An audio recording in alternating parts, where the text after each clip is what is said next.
நாம நியூஸ் பேப்பர்ல இந்த மாதிரி ஹெட்லைன்ஸ அடிக்கடி பாப்போம் இல்லையா? ரொம்ப சாதாரணமா தெரியற ஒரு விஷயம்தான். ஆனா ஒரு நிமிஷம் யோசிச்சு பாருங்களேன், அங்க வந்தது கரெக்டா 10,000 பேர் தானா? ஒருவேளை 9,999 பேரா இருக்கலாம், இல்லனா 10,001 பேரா கூட இருக்கலாம்ல. சோ இதுதான் நம்மளோட இன்னைக்கு முக்கியமான கேள்வி. கரெக்டான நம்பருக்கும் அதை புரிஞ்சிக்கிறதுக்கும் என்ன வித்தியாசம்? வாங்க, அந்த 10,000ங்கிற நம்பருக்கு பின்னால இருக்கிற ஒரு இன்ட்ரெஸ்டிங்கான உலகத்துக்குள்ள போலாம். பெரிய பெரிய நம்பர்ஸ நாம எப்படி ஹேண்டில் பண்றோம், ஏன் சில சமயம் கரெக்டான நம்பரை விட தோராயமான மதிப்பு நமக்கு ரொம்ப யூஸ்ஃபுல்லா இருக்கு, இத பத்தி தான் நாம இப்ப பார்க்க போறோம். சரி, முதல்ல இந்த பிரச்சனை எங்கிருந்து ஆரம்பிக்குதுன்னு பாப்போம். நம்பர்ஸ் பெருசா ஆக ஆக நமக்கு என்ன மாதிரியான சிக்கல் வருது, அதை சமாளிக்கிறதுக்கு நமக்கு ஏன் ஒரு சிஸ்டம் தேவைப்படுது? இப்ப பாருங்க, 5 இல்ல 10ன்னு சொன்னா நமக்கு பிரச்சனை இல்ல, ஈஸியா புரிஞ்சுப்போம். ஆனா அதுவே 1000, லட்சம், கோடின்னு போகும்போது அதோட உண்மையான அளவு என்னன்னு புரிஞ்சுக்கிறது நமக்கு ரொம்பவே கஷ்டமா இருக்கு. இந்த ஒரு சவாலை சமாளிக்க தான் நாம நம்பர்ஸ்க்காக சில சிஸ்டம்ஸை உருவாக்கணும். சரி, அப்போ இந்த சவாலை நாம எப்படி சமாளிச்சோம்? இதுக்கு நாம கண்டுபிடிச்ச ரொம்பவே சிம்பிளான ஒரு தீர்வு என்ன தெரியுமா? நம்பர்ஸோட அளவுக்கு ஏத்த மாதிரி ஒரு மொழியை உருவாக்குனதுதான். நம்மளோட நம்பர் சிஸ்டம் எவ்ளோ அழகா டிசைன் பண்ணிருக்காங்க பாருங்க. ஒவ்வொரு தடவையும் ஒரு பெரிய நம்பரோட ஒன்ன கூட்டும்போது ஒரு புது இடமதிப்பு, அதுக்கு ஒரு புது பேரும் உருவாகுது. 10, 100, 1000, லட்சம், கோடின்னு இது இப்படியே போயிட்டே இருக்கும். இது ஒரு சூப்பரான உதாரணம். நம்ம மில்கி வே கேலக்சில இருக்கிற நட்சத்திரங்களோட தோராயமான எண்ணிக்கை இதுதான் சொல்றாங்க.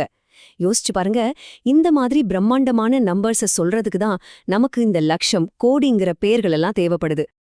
சரி, இப்போ நம்பர்ஸ சொல்றதுக்கு வார்த்தைகள் இருக்கு. ஆனா அது எப்படி எழுதுறது? இதுக்காக இருக்கிற 2 முக்கியமான கிராமர் ரூல்ஸ பத்தி தான் இப்ப பார்க்க போறோம். இதுல முக்கியமான வித்தியாசம் என்னன்னா, நாம கமா போட்டு நம்பர்ஸ பிரிக்கிற விதம்தான்.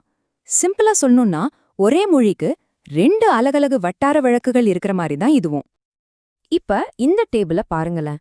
இதுல ரொம்ப இன்ட்ரெஸ்டிங்கான விஷயம் என்னன்னா, ஒரே அளவு ஜீரோஸ் இருந்தாலும் நீங்க யூஸ் பண்ற சிஸ்டத்தை பொறுத்து அதுக்கு பேர் வண்ணச்சம் தரலாம். உதாரணமா 1 பில்லியனுங்கிறது நம்ம ஊர் கணக்குப்படி 100 கோடி. வாங்க, ஒரு ரியல் வேர்ல்ட் உதாரணத்தை பார்க்கலாம். சூரியனுக்கும் பூமிக்கும் உள்ள தூரம்.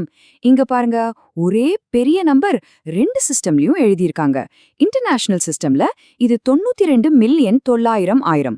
ஆனா நம்ம இந்தியன் சிஸ்டம்ல இது 9,29,00,000. ரெண்டுமே கரெக்ட் தான்.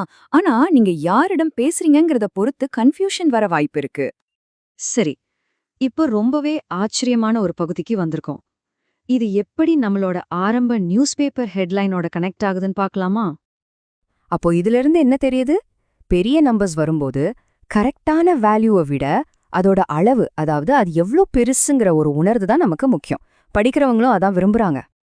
இந்த பவர்ஃபுல்லான டெக்னிக்கு பேரு தான் எஸ்டிமேஷன், அதாவது மதிப்பீடு. இதை நாம நம்மளோட டெய்லி லைஃப்ல யூஸ் பண்ணிக்கிட்டே இருக்கோம்.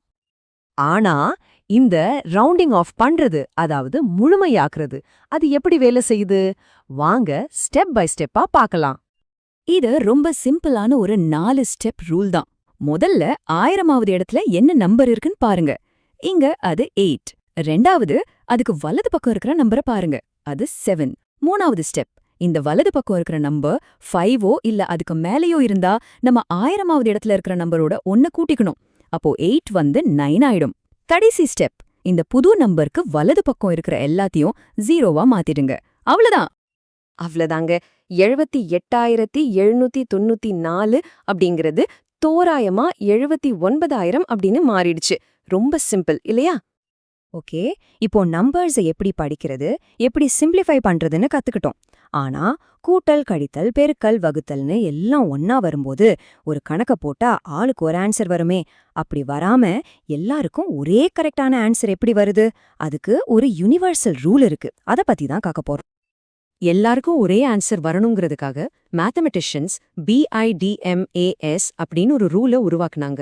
எந்த கணக்கீட்டை முதல்ல செய்யணும், எது அடுத்து செய்யணுங்கிற ஆர்டரை இதுதான் சொல்லுது. இந்த ரூல் ஏன் இவ்ளோ முக்கியம்னு ஒரு உதாரணத்தோட பார்க்கலாம். நீங்க எந்த ஆர்டர்ல இதை சால்வ் பண்றீங்களோ அதை பொறுத்து உங்க ஆன்சர் மாற வாய்ப்பு இருக்கு. பிட்மேஸ் ரூல் படி நாம முதல்ல டிவிஷன் செய்யணும். சோ 8 வகுத்தல் 2 வந்து 4. அடுத்து மல்டிப்ளிகேஷன், 2 பெருக்கல் 4 வந்து 8. அதுக்கப்புறம் அடிஷன், 24 கூட்டல் 8 வந்து 32. கடைசியா சப்ட்ராக்ஷன் 32ல 1 போனா 31.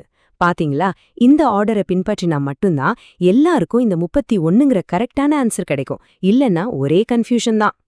சரி, நாம பெரிய நம்பர்ஸ் பத்தி எல்லாம் புரிஞ்சுக்கிட்டோம்னு நினைக்கும் போதுதான் நம்ம கற்பனைக்கே எட்டாத சில எண்கள் வருது. அதுக்கு பேரும் வச்சிருக்காங்க. கூகோன்னு ஒரு நம்பர் இருக்கு. அது 1க்கு பக்கத்துல 100 0 போட்டா வர்ற நம்பர். அடேங்கப்பா. இது நம்மள ஒரு கடைசி கேள்விக்கு கூட்டிட்டு வருது. நமக்கு தெரிஞ்ச பெரிய நம்பர்ஸ புரிஞ்சுக்க இப்போ சில சிஸ்டம்ஸ் இருக்கு. ஆனா நாம இன்னும் கண்டுபிடிக்காத இதைவிட பெரிய நம்பர்ஸ புரிஞ்சுக்க எதிர்காலத்துல நாம இன்னும் என்ன மாதிரியான சிஸ்டம்ஸ கண்டுபிடிக்க வேண்டியிருக்கோம்? யோசிக்கவே சுவாரஸ்யமா இருக்குல்ல?